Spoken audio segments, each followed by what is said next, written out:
শরণাগতত্তি চ কেবলম ভগবদীয় অমিত্তিতন মাত্রম ইতি।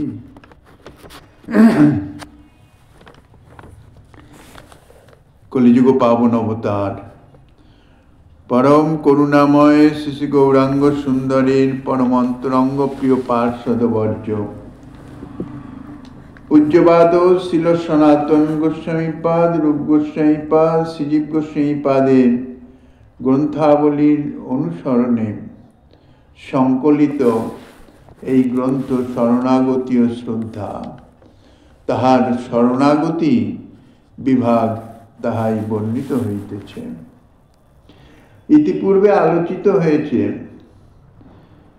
যে ব্যক্তি সাধন ভজনে অক্ষম, অসমর্থ, তাহার পক্ষে শরণাগতি একমাত্র উপায়। শ্রী ভগবান বলছেন যে কেবলমাত্র ভগবানের শরণাগতি দ্বারাই তাহারা কৃতার্থতা অর্থাৎ প্রেম ভক্তি পর্যন্ত লাভ করে ধন্য হতে পারেন। প্রশ্ন হতে পারে, যেখানে বলা হয়েছে যে ব্যক্তি শাস্ত্র নির্দিষ্ট শ্রবণাদি ভক্তি যাজনে অক্ষম, শাস্ত্রবিহিত ভক্তির যথার্থ অনুষ্ঠানে যিনি অসমর্থ, তাহলে তার পক্ষে শরণাগতি সাধন কেমন করে সম্ভব হবে? শরণাগতি সাধনের পক্ষেও তো তিনি অসমর্থ, অক্ষম হয়ে যেতে পারেন। তার উত্তরে আচার্যপাদ লিখেছেন, শরণাগতি কোনো কঠিন সাধন নহে। কেননা শরণাগতি হচ্ছে শ্রী ভগবানে শরণ গ্রহণ করা। শ্রী ভগবানের শরণই যাহার একমাত্র গতি, যে প্রক্রিয়া, সেই প্রক্রিয়ার নামই হচ্ছে শরণাগতি। অর্থাৎ আমি শ্রী ভগবানের জন। মাত্র এই অভিমানটি হলেই শরণাগতি সিদ্ধ হয়ে যায়। ইহাই শরণাগতির প্রকৃত তত্ত্ব, আমি শ্রী ভগবানের জন। শরণাগতত্বেই চ কেবলম ভগবদীয় তন্মাত্রম ইতি। শ্রী ভগবানের যে পাদপদ্ম, যাহার মহিমায় বলা হয়েছে যে শ্রী ভগবানের পাদপদ্ম সকল প্রকার ভয় নাশ করে থাকে, সেই অকুত ভয় ভগবৎ চরণ কমল, অর্থাৎ যাহার আশ্রয় গ্রহণ করলে সর্ববিষয়ে তিনি অভয় প্রাপ্ত হন, সেই ভগবৎ চরণ কমলই আমার একমাত্র আশ্রয় এবং জীবনের একমাত্র অবলম্বন। এই প্রকার ভাবনা, ইহাই হইতেছে শরণাগতির মর্ম। ভাবনা কেন? ভাবিতে ভাবিতে তবেই তো ভাব সিদ্ধ হবে। এখন বর্তমানে মায়ামুগ্ধ জীব, বিষয়ে বাসনায় জর্জরিত জীব, তাহাদের যে মায়ামুগ্ধতা অর্থাৎ দেহেন্দ্রিয়াদির সুখ বিধানের নিমিত্ত যে চেষ্টা, তাহার ভরসা বা সহায়কারী নানাজন, ধন জন অর্থবিত্ত ইত্যাদি সহায় সম্বল, এইসব হচ্ছে ভরসার স্থল। অর্থাৎ এইসবের সাহায্যে একজন ব্যর্থ হলে আর একজন আছে, তিনি ব্যর্থ হলে আর একজন আছে, একের পর এক বহুবিধ মাদৃশ জীবের আশ্রয়স্থল, ভরসাস্থল। আমাদের ভাবনা হচ্ছে তাদৃশ বিচিত্র, সেই সমস্ত বহুবিধের ভাবনাতেই আমাদের চিত্ত তাহা অলঙ্কৃত হয়ে আছে। কিন্তু শরণাগতি হচ্ছে ভগবৎ চরণ কমলই একমাত্র আশ্রয় এবং একমাত্র অবলম্বন। সদা সর্বদা এই ভাবনা করতে হবে। এই ভাবনার প্রভাবে, ভগবৎ চরণ কমল ভাবনার প্রভাবে, যে ভগবৎ চরণ কমল, ভগবৎ পাদপদ্মই আমার একমাত্র ভরসা স্থল, সর্ববিধ বিষয়ে তিনি আমার একমাত্র রক্ষক, পালক, পোষক, সর্ববিধ। বহুমুখী যে প্রত্যাশা ছিল সেটাকে একমুখী এবং ভগবন্মুখী করতে হবে।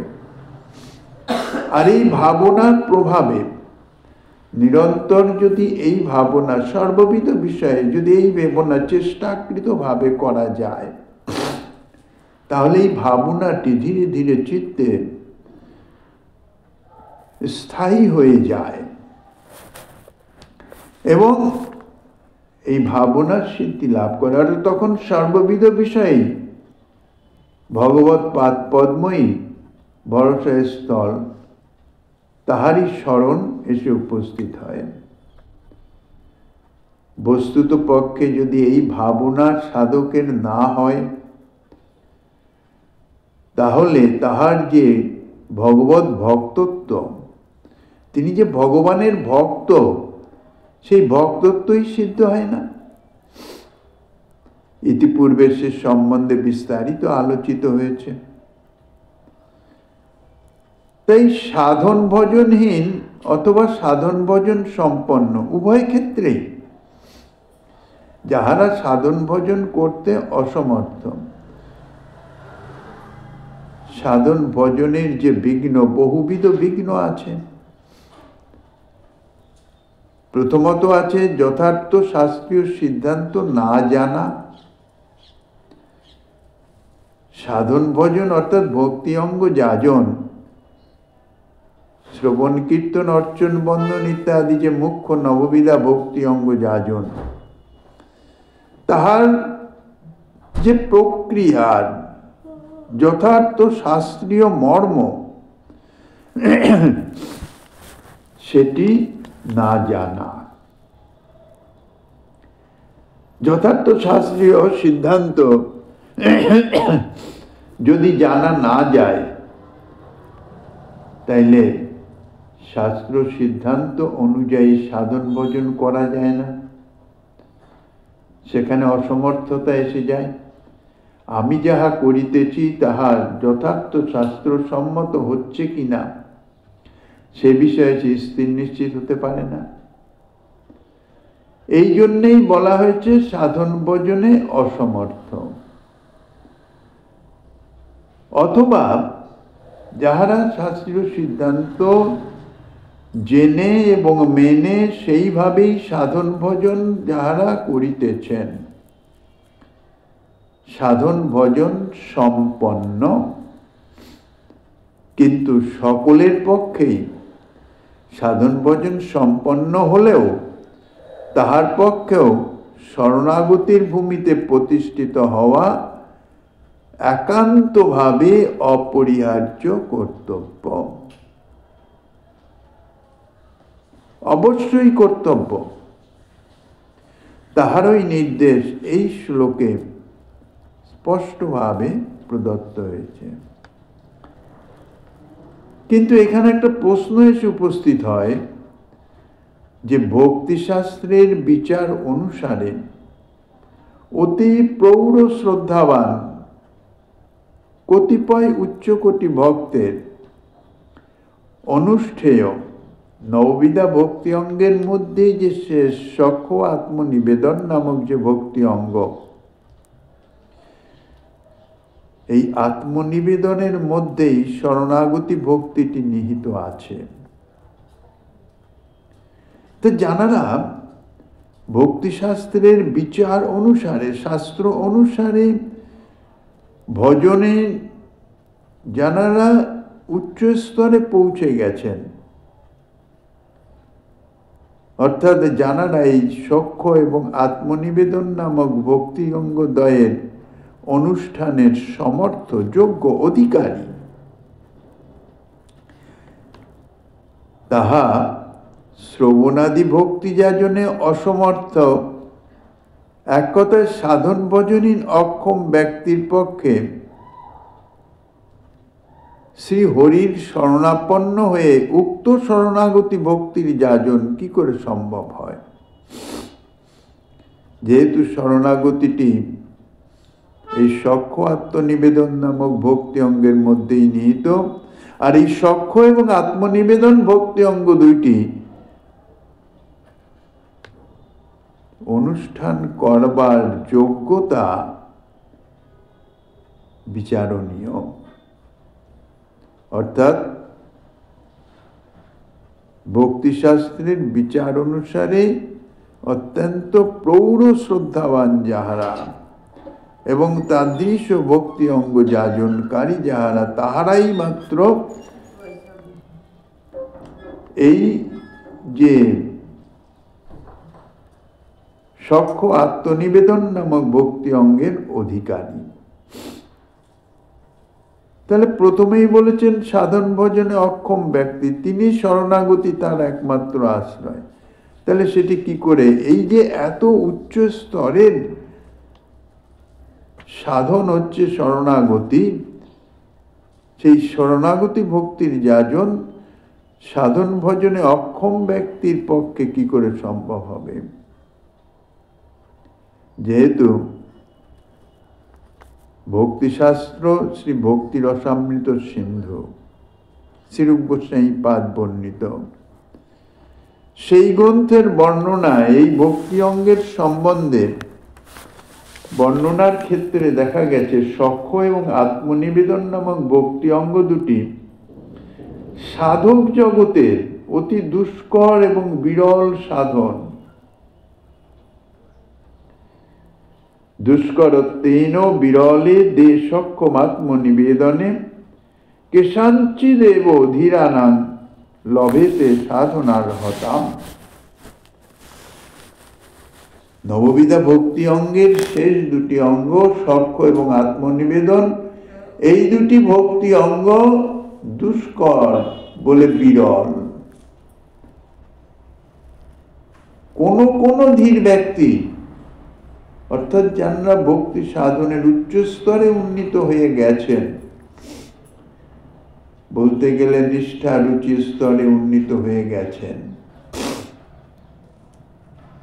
তাহারাই উক্ত দুইটি ভক্তি অঙ্গের সাধন যোগ্যতা লাভ করতে সমর্থ হয়। আচার্যপাদ শ্রীজীব চরণ এই শ্লোকের টিকায় আত্মনিবেদন এবং শরণাগতির মধ্যে যে পার্থক্যটি আছে, আত্মনিবেদন আর শরণাগতি বাহ্যিকভাবে একই রকম মনে হয়। আত্মনিবেদন ভগবৎ চরণে নিজেকে নিবেদন করে দেওয়া, যেমন আমরা নৈবেদ্য আদি সমস্ত পুষ্প চন্দন তুলসী সব নিবেদন করি, সেই রকম নিজেকে সর্বতভাবে নিবেদন করে দেওয়া আত্মনিবেদন। আর শরণাগতিও তাই সম্যকভাবে ভগবৎ চরণে শরণ গ্রহণ করা। বাহ্যিক দৃষ্টিতে একই মনে হয়, কিন্তু এর মধ্যে সূক্ষ্ম পার্থক্য আছে, যাহা শ্রীজীব গোস্বামী পাদ এই শ্লোকের টিকাতে প্রকাশ করে লিখেছেন। শরণাপত্তি খলু রক্ষিতৃত্বেন বরণম তদিতস্তু স্বাত্মনস্ত দায়ত্তত সম্পাদনম ইতি ভেদ। শ্রী ভগবানকে নিজের রক্ষা কর্তৃত্বে বরণ করাকেই শরণাগতি বলে। আর আত্মনিবেদন হচ্ছে সম্পূর্ণরূপে নিজের ভগবৎ অধীনতা সম্পাদন করা। আত্মনিবেদন এবং শরণাগতির মধ্যে এই হচ্ছে ভেদ। সর্বতভাবে নিজের সর্বাবস্থার রক্ষাকর্তার শ্রী ভগবান রক্ষাকর্তা রূপে তাকে বরণ করে নেওয়া, অর্থাৎ তিনি আমার একমাত্র রক্ষক, সর্ব অবস্থাতে সর্ববিঘ্ন বিনাশক, সর্বসম্পদ প্রদায়ক রক্ষক। ইহাই হচ্ছে শরণাগতি, শরণ গ্রহণ করা। আর আত্মনিবেদন হচ্ছে সম্পূর্ণরূপে ভগবত অধীনতা স্বীকার করা। আচার্য চরণ শ্রীল রূপ গোস্বামী পাদের এই উক্ত কারিকা শ্লোক এবং শ্রীজীব গোস্বামী পাদের টিকার মর্ম হচ্ছে এই, যে ভগবানে আত্মনিবেদন করা মোটেই সহজসাধ্য ব্যাপার নয়। সর্বতভাবে ভগবত অধীনতার, ভগবত অধীন হয়ে যাওয়া সর্ব অবস্থাতে তাহা মোটেই সহজ ব্যাপার নয়। মুখে যাহাই বলা হোক না কেন, কার্যত যখন আচরণ এসে উপস্থিত হয়, আচরণ করবার সময় বেশ বোঝা যায় যে ভগবানে আত্মনিবেদন করা কাজটি অত সহজ নয়, খুবই কঠিন। বাস্তবত তাহা অসম্ভব বলেই মনে হয়। তাই এই আত্মনিবেদন ভক্তি অঙ্গটি যে কেউ সাধন করতে সক্ষম হন না। তার জন্যই বলেছেন যে জগতে কেবলমাত্র জনা কয়েক মুষ্টিমেয় ধীর পুরুষ, অর্থাৎ যাদের অনর্থ নিবৃত হয়ে নিষ্ঠা রুচি আসক্তি স্তরে পৌঁছে গেছেন, ধীর স্থির প্রশান্ত সর্ববিধ কামনা মুক্ত, তাদৃশ ধীর পুরুষই এই সখ্য এবং আত্মনিবেদন দুটি ভক্তের সাধন করতে পারেন, অর্থাৎ যোগ্য।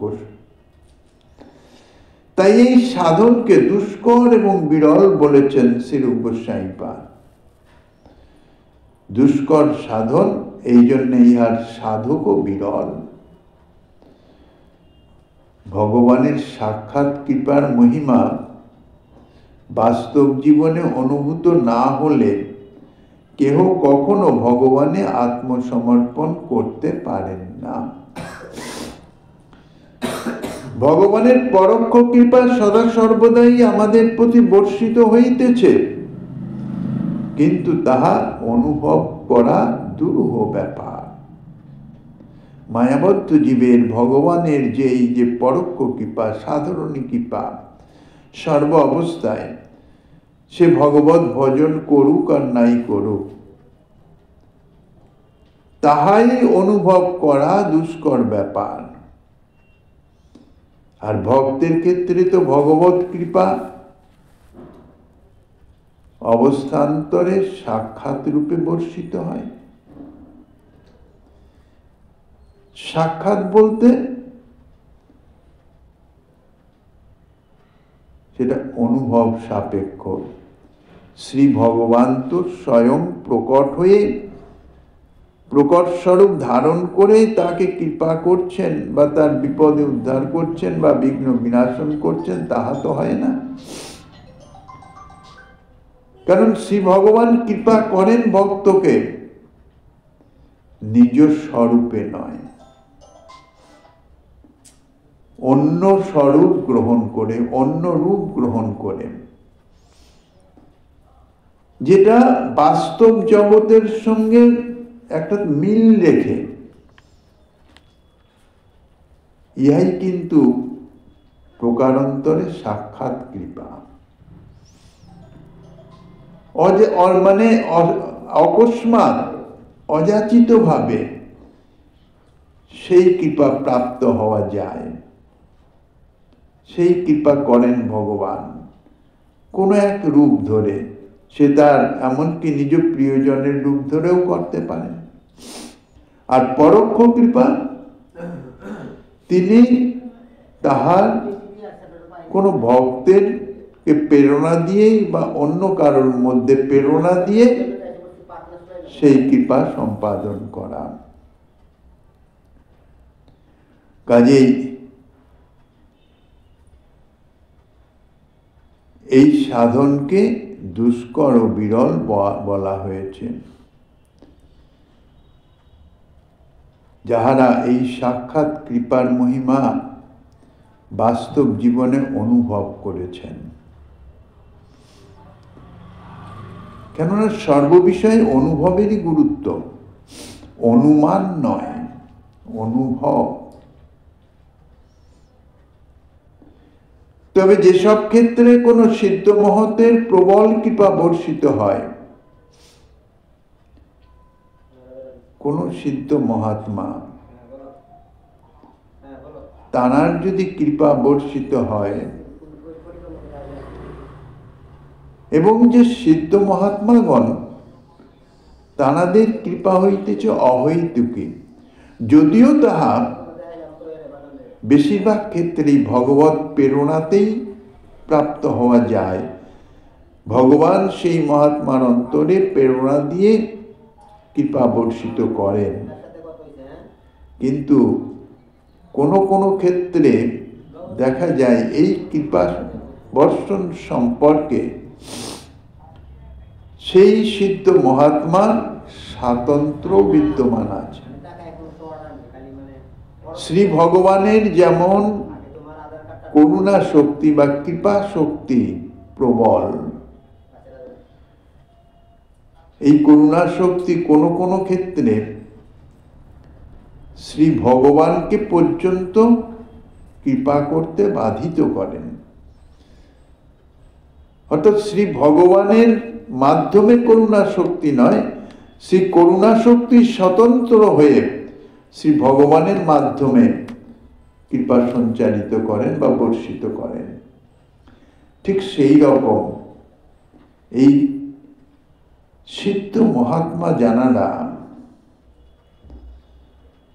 তাঁদের এই যে করুণা, ঠিক এই রকম অহৈতুকী করুণা, অহৈতুকী কৃপা, যার কোনো হেতু নাই, কোনো কারণ নাই, যোগ্যাযোগ্যের কোনো বিচার নাই। তো সেই সব মহতের যদি কোনোভাবে সংস্পর্শ হয়ে যায়, দৃষ্টিপথে আসা যায়, তাহলে বলছেন সকল প্রকার অসম্ভব সম্ভব হয়ে যায়। শ্রী ভগবান যেমন কর্তুম অকর্তুম অন্যথা কর্তুম সমর্থ, কিন্তু তিনি সমর্থ। সামর্থ্য থাকলেই যে সর্বক্ষেত্রে তাহা কার্যে পরিণত হবে এমন কোনো কথা নাই। কিন্তু মহতের ক্ষেত্রে অসম্ভব বলে কিছু নাই, সকলই সম্ভব। মহতের কৃপার এমনই শক্তি।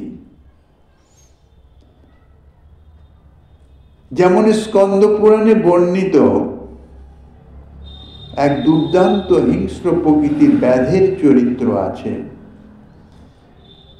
যেখানে দেখা যায় যে সিদ্ধ মহৎ শ্রীপাদ দেবর্ষি নারদ, সিদ্ধ মহাত্মা তো, সেই দেবর্ষি নারদের কৃপায় সেই দেবর্ষি নারদ যখন সেই ব্যাধের সংস্পর্শে আসলেন, শুধু তাই নয়, তাঁর কৃপা করুণা শক্তি সেই যে ব্যাধের হিংস্রতা কিরকম। সাধারণত ব্যাধের স্বভাব কি? পশু মারণ, পশু হত্যা করে তাহার মাংস চর্ম ইত্যাদি বিক্রয় করে তাহাতে জীবিকা নির্বাহ করে। আর এই ব্যাধের চরিত্র এমন হিংস্র যে পশুকে একবারে হত্যা করে না, অর্ধমৃত করে রাখে, ছটফট ছটফট করে, পালাবারও উপায় থাকে না। এই যে ছটফটানি, ইহা দেখে ব্যাধের অন্তরে আনন্দ জন্মায়। তাহলে কি জাতীয় পাশবিক বৃত্তি, মানে পাশবিকও বলা যায় না, হিংস্রতার চূড়ান্ত। তাদৃশ ব্যাধ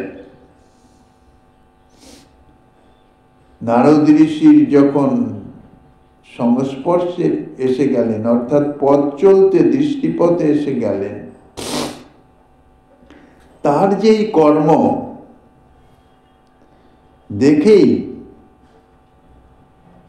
নারদ ঋষির হৃদয়ে যে করুণা শক্তি তাহা উচ্ছ্বলিত হয়ে উঠল, যে এতাদৃশ ব্যাধের কি দুর্গতি হতে পারে। সাক্ষাৎ করে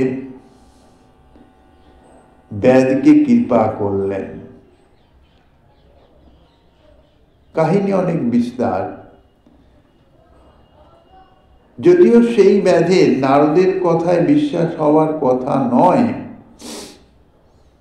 তবুও ওই যে কৃপা শক্তি, নারদের দর্শনেই তাহার চিত্তের যে কলুষতা, হিংস্রতা, আসুরিক প্রবৃত্তি, তাহা কিছুটা দূরীভূত হয়ে যায়। সাধুর দর্শনে যায় মনের ময়লা, দর্শনের ইহাই মহিমা মাহাত্ম্য। তা নারদের দর্শনেও ব্যাধের তাদৃশ চিত্তবৃত্তি কিছু পরিষ্কৃত হওয়ার নিমিত্ত নারদের বাক্যে বিশ্বাস হয়েছিল এবং নিজ গৃহে গিয়ে অন্যান্য পরিজন তাহারা এই কর্মের ভাগীদার হবে কিনা সে সম্বন্ধে জেনে জানাতে যখন দেখলেন যে নারদের বাক্যই যথার্থ সত্য, তখন সেই যে বিশ্বাসটি দৃঢ় হল এবং হিংসা বৃত্তি পরিত্যাগ করে ভগবানের সমর্পিত হয়ে সমগ্র জীবন যাপন করেছিলেন।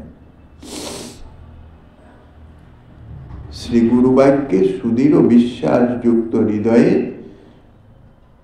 ভগবানের সমর্পিত চিত্ত হয়ে ঐকান্তিক ভজনে অটল নিষ্ঠা লাভ করে সেই ব্যাধ সেই জন্মেই ভগবত ধামে গমন করেছিলেন। ইহা হচ্ছে মহতের কৃপা।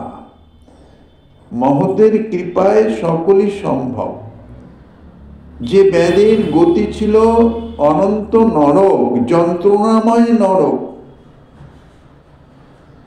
সেখান থেকে কৃপা এমনভাবেই তাহাকে পরিবর্তিত করে দিল যে তাহার মন বুদ্ধি চিত্ত সমস্তই মার্জিত হয়ে গিয়ে শুদ্ধ হয়ে গেল। নারদের বাক্যে সুদৃঢ় বিশ্বাস উপস্থিত হল। গুরু বাক্যে যে বিশ্বাস, ইহাও বলতে গেলে গুরুদেবের বিশেষ কৃপা। নইলে গুরু বাক্যে সুদৃঢ় বিশ্বাস হওয়া, সুদৃঢ় কথা তো দূরে থাকুক, বিশ্বাস হওয়াই অত্যন্ত কঠিন। সমস্তই মহতের কৃপা।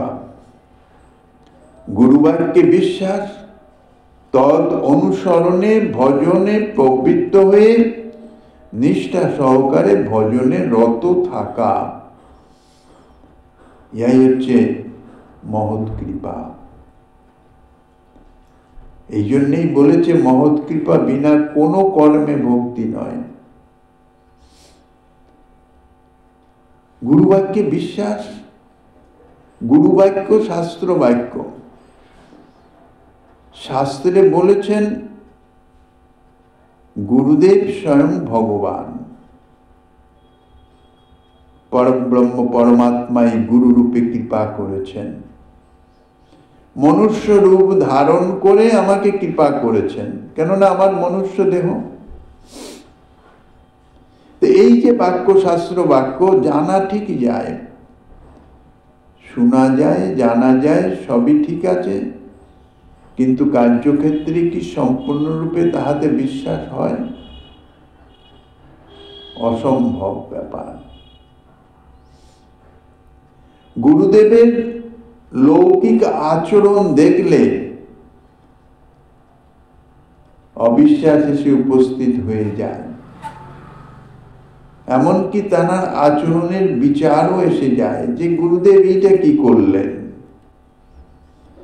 কিছু বলার অপেক্ষা নাই, মনেও যদি কোনোভাবে এই ভাবনার আভাস এসে উপস্থিত হয়ে যায়, তাইলে গুরুদেবের মনুষ্য বুদ্ধি এসে গেল, অপরাধ এসে গেল। গুরু কৃপা তো করিতেছেন, কৃপা ধারণ করবে কে? অপরাধ রূপ আবরণে আবরিত হয়ে কৃপাকে ঠুকরে দিল, কৃপা তাকে স্পর্শ করল না। কাজে গুরুবাক্যে যে সুদৃঢ় বিশ্বাস এবং সেই বিশ্বাস সহকারে কার্য করা অতীব দুষ্কর। অতি সহজ মনে হতে পারে, কিন্তু কার্যক্ষেত্রে যদি পুঙ্খানুপুঙ্খ রূপে বিচার করা যায় তাহলে দেখা যায় সত্যই অতীব দুষ্কর। গুরু কৃপা ব্যতীত ইহা কখনো সম্ভব হয় না। গুরু কৃপা, মহৎ কৃপা, বৈষ্ণব কৃপা ইত্যাদি তাদের কৃপা শক্তির বলে যদি গুরুবাক্যে সুদৃঢ় বিশ্বাস জাত হয়, দৈনন্দিন জীবনযাত্রা পর্যালোচনা যদি নিরপেক্ষভাবে করা যায় তাহলেই অনুভব হয়। নিজের আত্মা অর্থাৎ নিজের মনকে যদি বিশ্লেষণ করা যায়, যদিও তাহাও দুরূহ, কেননা মন তো বিষয় বুদ্ধি, মায়ামোহে মুগ্ধ। মনকে বিচার করবে কে? যে বুদ্ধি, সে কি বিচার করবে? সে নিজেই তো মুগ্ধ। কাজে আত্মসমীক্ষা, আত্মবিশ্লেষণ করা তাহাও দুষ্কর, কঠিন। কাজেই সর্বকিছুর উপরে নির্ভর হচ্ছে গুরু কৃপা আর সাধকের নিষ্কপট চেষ্টা। সাধকের পক্ষে এইটুকুই তার অধিকার, অর্থাৎ যোগ্যতা। নিষ্কপট চেষ্টা। গুরুবাক্য, সাধুগুরু বৈষ্ণব বাক্য বা তদনুসারে ভজনের নিমিত্ত যে চেষ্টা, নিষ্কপট চেষ্টা, অসমর্থ সর্ববিষয়ে, এটি মনে ভাবনা করে নিষ্কপট যদি চেষ্টা করতে থাকে তাহলে ধীরে ধীরে চিত্ত পরিষ্কৃত হতে থাকে।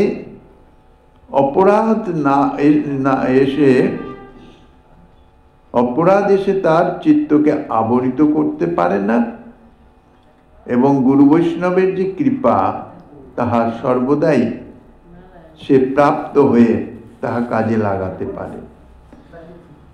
কিন্তু আমাদের যে অনাদি জন্ম সঞ্চিত অভিমান, অহংকার,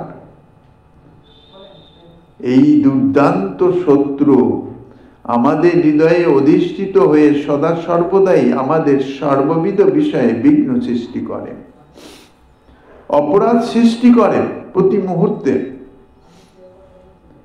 শাস্ত্র বাক্য, গুরু বাক্য, বৈষ্ণব বাক্য ইত্যাদি তাহার যথার্থ মর্যাদা রাখতে পারে না। এই অভিমান, চিত্তস্থিত যে অভিমান, বড় ভয়ঙ্কর হচ্ছে এই অভিমান।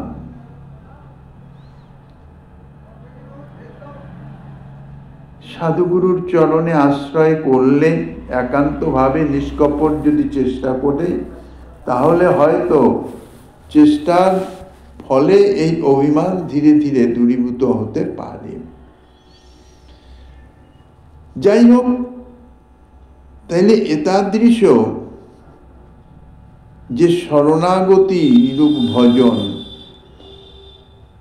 তাহা কি করে সম্ভব? এই প্রশ্নের আশঙ্কা করেই জানানো হয়েছে যে ভগবানে আত্মসমর্পণ সাধারণত সকলের পক্ষে সম্ভব নয়। এই কারণে বলা হয়েছে ভগবানে আত্মনিবেদনটি একটি দুষ্কর সাধন। এই প্রকার সখ্য ভক্তিটিও তাই।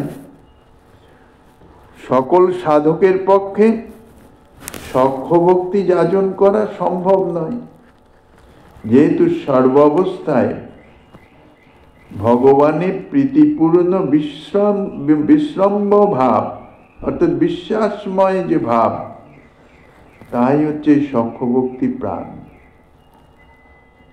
কাজী ভগবানে যদি বিশ্বাসটি দৃঢ় না হয় তাহলে সখ্য ভক্তির অধিকারী হয় না। অত্যন্ত সুদৃঢ় হলে তবেই সখ্য ভক্তিটি অনুষ্ঠান তাহার পক্ষে সম্ভব হতে পারে। এই কারণেই শ্রীরূপ গোস্বামীপাদ সখ্য এবং আত্মনিবেদন এই ভক্তি অঙ্গ দুটিকেই সাধক জগতে অত্যন্ত বিরল এবং দুষ্কর সাধন বলে বর্ণনা করেছেন। এখানে বিবেচ্য বিষয় হচ্ছে এই যুক্ত বিরল দুটি ভক্তি অঙ্গের কার্যকারিতা শরণাগতিতে পর্যবসিত দেখা যায়। এই দৃষ্টিকোণে স্বাভাবিকভাবেই শরণাগতি ভক্তিরও দুষ্করতা এবং বিরলতা এসে উপস্থিত হয়। কেননা ওই ভক্তি অঙ্গ দুটির যে কার্যকারিতা শরণাগতি ভক্তিতেও ঠিক তাই প্রায়। তাহলে ওই দুটি ভক্তি অঙ্গ যদি দুষ্কর বিরল হয় তাহলে শরণাগতিও তো তাই হবে।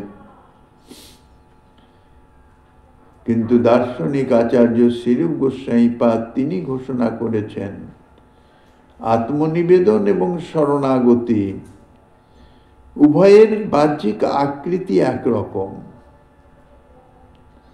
তাই একরকম মনে হলেও প্রকৃতিতে কিন্তু পার্থক্য আছে। আকৃতি এক হলেও প্রকৃতিতে ভিন্নতা আছে। যেমন কোনো দুই ব্যক্তির বাহ্যিক চেহারা একই রকম কিন্তু উভয়ের স্বভাব ভিন্ন, এমনকি বিপরীত স্বভাবাপন্ন দেখা যায়। তো সেই যে ভিন্নতা সেটা কি না, আত্মনিবেদন কার্যটি হলো নিজের সমগ্র জীবনকে ভগবানের সম্পূর্ণভাবে অধীনতা সম্পাদন করা, যার অর্থ এখনো নিজের কোনো স্বতন্ত্রতা আছে বলে মনে করা যাবে না। আর শরণাগতি নিজের স্বতন্ত্রতা আছে কিন্তু ভগবানকে নিজের জীবনের সর্বদা রক্ষক রূপে বরণ করা বা অঙ্গীকার করা। যদিও এই যে ভিন্নতাটা অর্থাৎ প্রকৃতিগত এই যে তফাৎ ইহা একটু সূক্ষ্মতর অনুভবের বিষয়।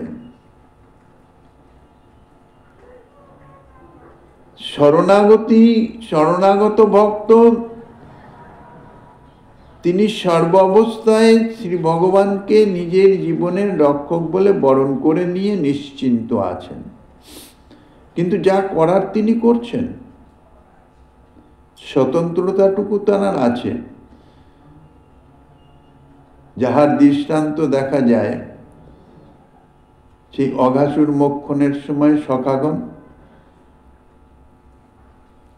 নিজেদের ভিতরেই বিপদের সম্ভাবনার প্রকাশ হয়েছে, বুঝতে পারছে, কিন্তু ওই যে আরে চিন্তা কি আছে, যদি কোনো বিপদ হয় তার জন্য নিশ্চিন্ত, আমার প্রভু তো আছেন, কানাই প্রাণ কানাই সখা তো পিছনে আছে, সে রক্ষা করবেন। অর্থাৎ সর্বতভাবে তাকে রক্ষক রূপে বরণ করে রেখেছেন, অথচ স্বতন্ত্রভাবে নিজে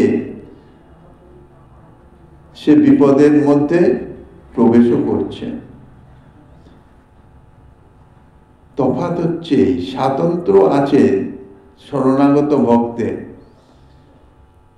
যদি কখনো কোনো অবস্থায় সেরকম পড়ে এই ভরসাটা তো সে কখনো হারায় না যে আমার কর্তা রক্ষক প্রভু আছেন।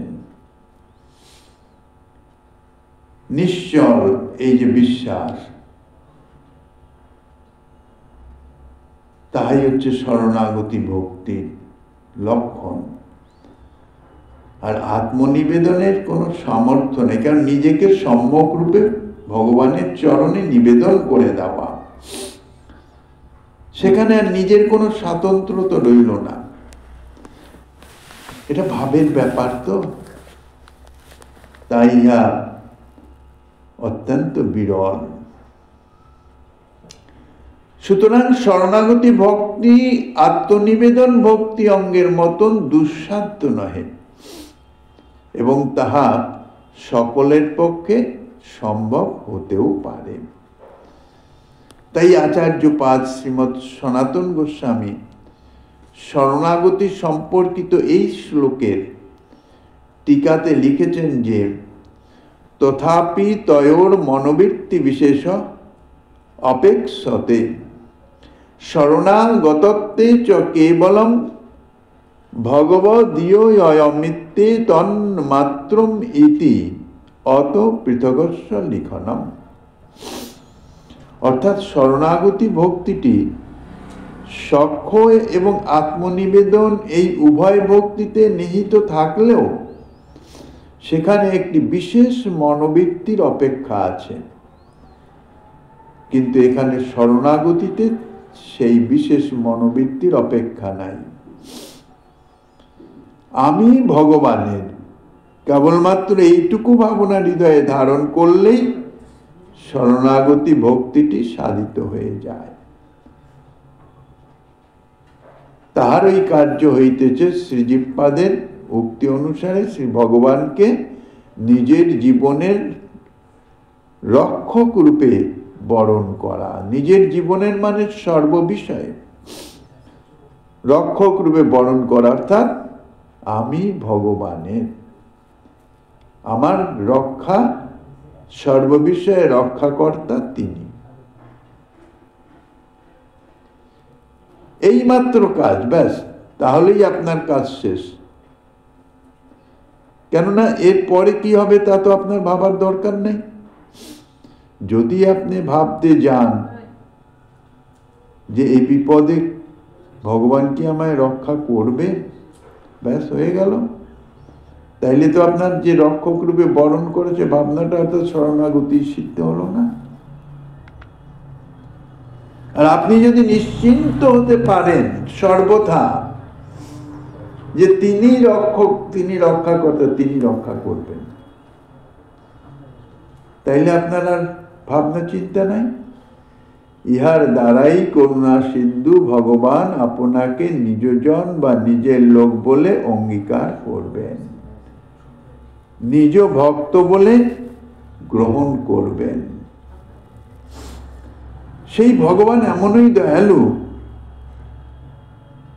মানে তানার এমন করুণা, এমন কৃপাময়, বাস্তবিক তানার করুণার কথা ভাবনা করলে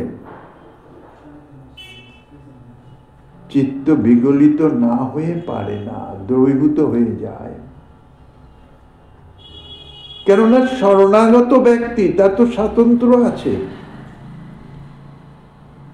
তিনি শুদ্ধ না অশুদ্ধ, পাপী না পুণ্যাত্মা, ব্রাহ্মণ না চণ্ডাল, মূর্খ না পণ্ডিত, শ্রী ভগবান এ সকল কিছুই দেখেন না, কিছুই বিচার করেন না। এমনই তিনি কৃপাময়, করুণাময়। আমাদের কাজ কেবল সেই কৃপালু প্রভু বরকে নিজেদের জীবন রক্ষক রূপে অঙ্গীকার করা, তানাকে বরণ করে নেওয়া। কিরকম বরণ? আজকালকার বরণ নয়। স্ত্রী যখন পতিকে বরণ করে নেয় নিজের প্রতিরূপে, স্বামী রূপে, তাহার সর্বজীবনের জন্যই বরণ করে নেয়।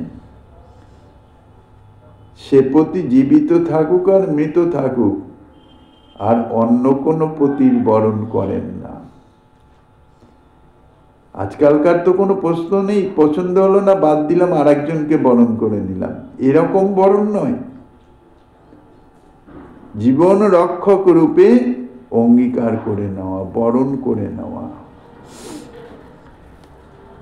কেননা জগতে রক্ষাকর্তা অনেকেই আছেন, অনেক দেব দেবী ইত্যাদি তানারা আছেন। তানারা তো উচ্চ স্তরের গেলেন। বাহ্যিক জীবনে পারিপার্শ্বিক হিসাবে নিজের স্বজন, আত্মীয়, পরিজন তানারা আছেন, তানাদের উপর ভরসা আছে, তানারা রক্ষা করবেন বিপদে। কিন্তু এইসব দেবতান্তরের উপর ভরসা না করে, আত্মীয় স্বজনের উপর আশা না রেখে, কেবলমাত্র অর্থ সম্পদের উপর নির্ভরশীল না হয়ে সর্বতভাবে সেই শ্রী ভগবানকেই নির্ভর ভরসা করা, ইহাই হচ্ছে শরণাগতি। আচার্যপাদ বলেছেন শরণাগতি একটি পৃথক সাধন বলেই তো ইহার সাধন সম্পর্কে শাস্ত্রে পৃথকভাবে উপদিষ্ট হয়েছে। সেই হেতু এই গ্রন্থে এবং অন্যত্র বহু স্থানে পৃথকভাবে শরণাগতি সাধন সম্পর্কে লিখিত হয়েছে।